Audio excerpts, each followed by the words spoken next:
இன்று மதிமுக, மார்க்சிஸ்ட், இந்திய கம்யூனிஸ்ட் கட்சிகளுடன் திமுக தொகுதி உடன்பாடு எனவும் காலை 11:30 மணிக்கு மேல் முதல்வர் ஸ்டாலின் அண்ணா அறிவாலயம் வந்த பின் ஒப்பந்தம் கையெழுத்தாகும் எனவும் தெரிவிக்கப்பட்டிருக்கிறது. பற்றிய மேலும் விவரங்களை செய்தியாளர் ரமேஷ் வழங்கிட கேட்கலாம். வணக்கம் ரமேஷ். இந்த 3 கட்சிகள் கேட்டிருக்கக்கூடிய தொகுதிகளை திமுக தரப்பிலிருந்து தர முன்வந்திருக்கிறதா, இல்லை என்ன நிலவரம் தற்போது?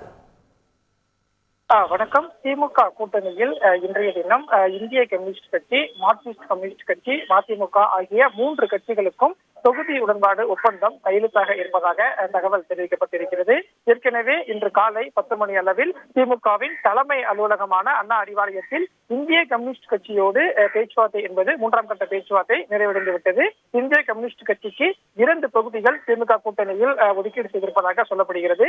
இப்போது அடுத்தபடியாக திமுக கூட்டணியில் இருக்கக்கூடிய மார்க்சிஸ்ட் கம்யூனிஸ்ட் கட்சியுடன் 3ஆம் கட்ட பேச்சுவார்த்தையை திமுக நடத்தி வருகிறது.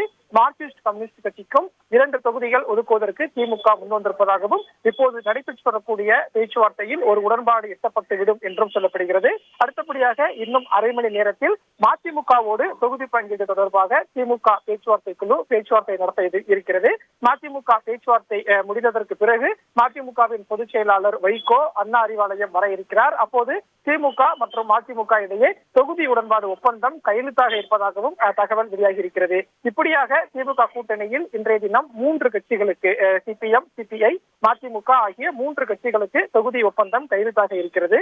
ஏற்கனவே திமுக கூட்டணியில் இந்திய யூனியன் முஸ்லிம் லீக் கட்சிக்கும் கொங்குநாடு மக்கள் தேசிய கட்சிக்கும் கையெழுத்தாகிவிட்ட நிலையில் இன்று 3 கட்சிகளுக்கு தொகுதி ஒப்பந்தத்தை கையெழுத்து செய்துவிட்டு அதற்கு பிறகு விசிக, காங்கிரஸ் உள்ளிட்ட கட்சிகளுக்கு தொகுதி ஒப்பந்தம் கையெழுத்திட திமுக முடிவு செய்திருப்பதாகவும் கூறப்படுகிறது.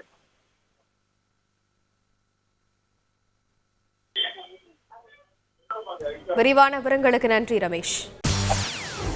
செய்திகளை உடனுக்குடன் தெரிந்து கொள்ள உடனே சப்ஸ்கிரைப் பண்ணுங்க.